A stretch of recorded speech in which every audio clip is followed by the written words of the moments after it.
역사 속으로 조만간 사라질지도 모르는 송년회. 코로나19 장기화로 인해 사회적 거리두기가 강화되고 백신 미접종자들은 아싸가 되어가고 있는데요. 식당도 못 가고 카페도 못 가고 친구도 못 보고 이것도 못하고 저것도 못하고 이 얼마나 답답한 일인가요? 당최 회복이 안 되고 있는 이런 사회적 현상 때문에 송년 모임도 사라져가는 듯합니다. 이럴수록 핫한 문화가 있죠. 바로 가성비 갑인 홈파티입니다. 당신이 몰랐던 홈파티의 유래와 종류, 그리고 영화 속에 등장하는 홈파티까지 지금 바로 시작합니다. 집그녀의 세상 모든 집 이야기.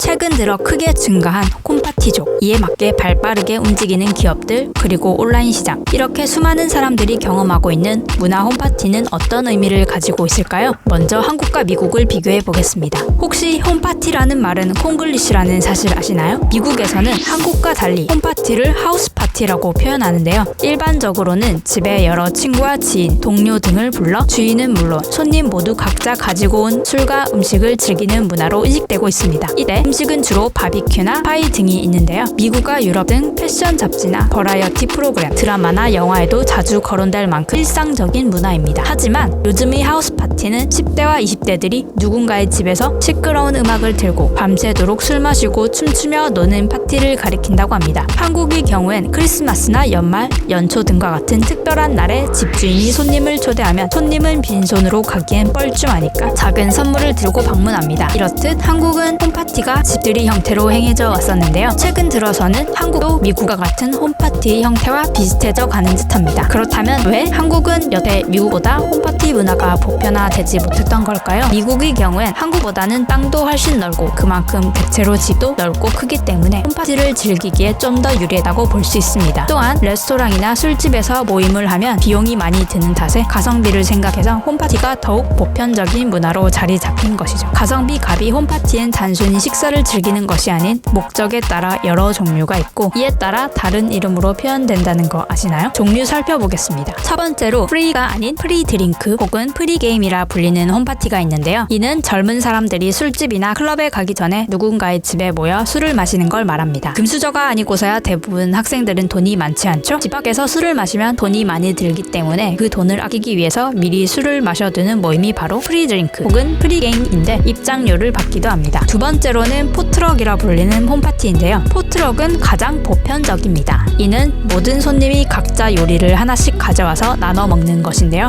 만약 여러분들이 포트럭 하는데 올래? 라는 말을 들었다면 나는 뭘 가져가면 돼? 라고 물어보는 게 좋습니다. 이런 대화를 주고받는 이유는 각자 가지고 온 음식 종류가 서로 겹치지 않도록 미리 조정하기 위함입니다. 마지막으로 디너 파티가 있습니다. 어쩌면 디너 파티가 한국의 홈파티와 가장 비슷하다는 생각이 드는데요. 디너 파티에 사람들이 좋은 음식을 먹으러 온다는 뜻이 내포돼 있다고 합니다. 술 마시고 춤추고 즐기는 파티가 아니라 사람들이 둘러앉아 이야기를 나누며 음식을 먹는 저녁 모임인데요. 다소 격식을 차린 공식적인 저녁 모임이라는 느낌도 있습니다. 디너 파티 하면 전 플립이라는 영화 속 한 장면이 떠오릅니다. 영화에서는 sit-down 디너라고 표현하는데요. 같은 동네에 오래 살고 있는 여주인공 줄리와 남주인공 브라이스, 바로 건너편 매우 가까운 거리에 살고 있지만 단 한 번도 서로의 집에 초대하지 않았습니다. 브라이슨의 아버지는 본인보다 가난한 줄리네를 늘 무시하며 살았고 줄리네 또한 그 모습을 탐탁지 않아 했기 때문이죠. 어느 날 브라이슨의 어머니는 평소 줄리네에게 미안한 게 많아 집에 초대하고 싶다며 디너 파티인 sit-down 디너를 가족들에게 제안하지만 역시나 그녀의 남편인 브라이스 아버지는 거부감을 드러냅니다. 이때 브라이스 어머니가 다들 옷차림에 신경 썼으면 한다며 못을 박아버리죠. 결국 그렇게 디너 파티는 시작되고 격식을 차린 복장의 포멀한 식사 장면이 묘사되는데요. 두 가족이 다양한 대화 주제로 이야기를 나누며 펼치는 심리 묘사가 참 재미있습니다. 특히나 색소폰 연주자 길을 포기하고 현실에 맞춰 사는 브라이스의 아버지가 줄리네 가족을 무시하는 이유를 알 수 있는데요. 더 궁금하신 분들은 연말 명작 영화 플립 강추합니다. 코로나 장기화로 인해 홈파티를 즐기는 분들이 많이 늘었죠. 답답하지만 집순이인 저는 끝까지 시청해주신 시청자들 덕분에 행복합니다. 흥미로우셨나요? 그렇다면 구독과 좋아요, 전체 알림 설정은 다음 영상 제작에 큰 힘이 됩니다. 끝까지 시청해주셔서 감사합니다. 그럼 전 이만!